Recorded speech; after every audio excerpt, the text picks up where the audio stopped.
Continuing on from Gamesmaster magazine from August of 1999, and there is the proof, folks.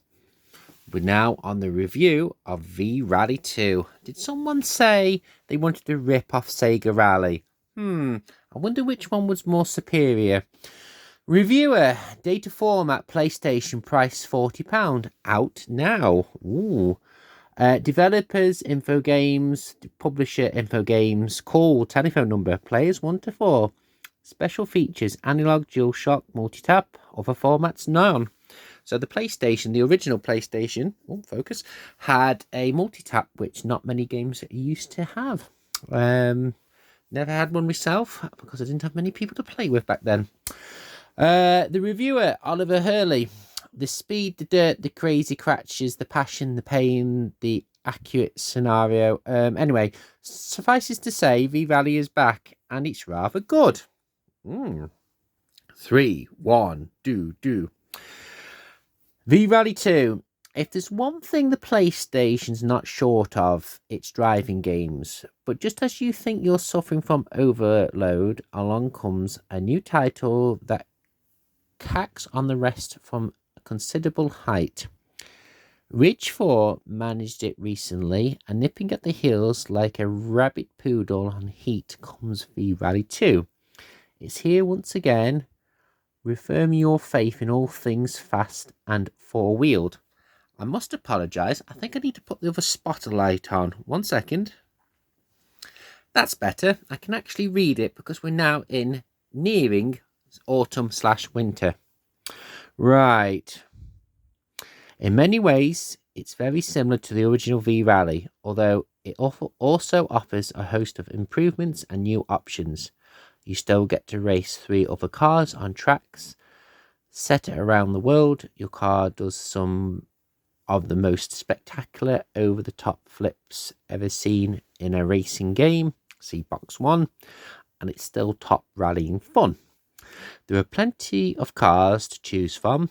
Even before you access any of the bonus vehicles, you have a choice of 16 World Rally and kit cars, including the likes of a Peugeot 306, Ford Escort, Nissan Micra, Citroen Zara, and Renault Megane. Realism. Although the physics are excellent, the emphasis is still on the arcade thrills and not on the scientific realism.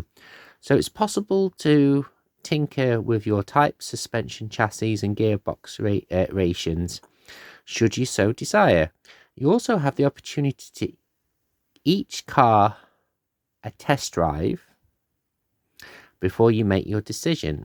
If you just wish to indulge in some furious rallying antics without having to concern yourself with the meddling with the settings, it's possible just to click on a car and away you go. Pick arcade mode, and in the first game you'll find yourself pitted against 3 other computer-controlled cars across the stages that are set everywhere from Sweden to Indonesia. Split times now show the gap between each car, allowing you to see how every mistake affects your position. A nifty percentage reading in the corner shows much of the course you've completed.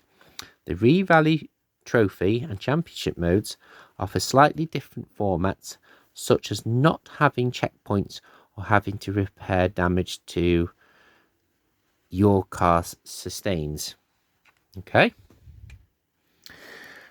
Charge. On early tracks, it's possible to charge around the entire course without lifting your finger off the accelerator once. Building up to a huge lead is rather satisfying and enough to make you even the ultimate driving pleb feel like Michael Knight. That's a reference to Knight Rider. Try teetering around the later stages with such little regard for braking fineness, and you'll soon find yourself in big trouble.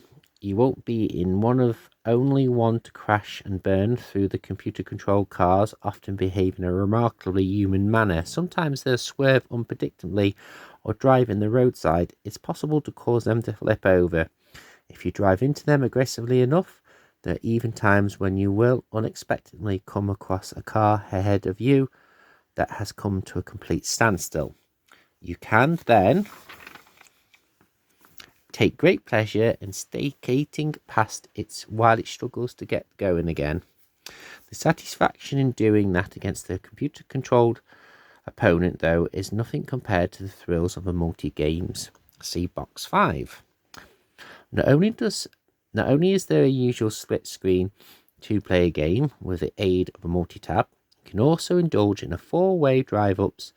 Not a pretty sight when it involves Team GM, with the exceptions of the cartoony Speed Freaks and the forthcoming Crash Team Racing.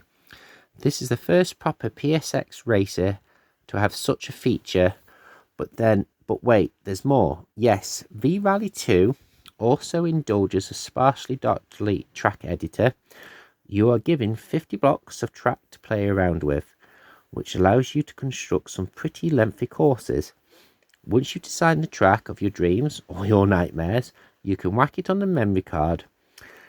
The steering sensitivity is adjustable to suit your preference, but even on the most sensitive settings, the handling is far less tricky than it was in V-Rally 97. See box 7.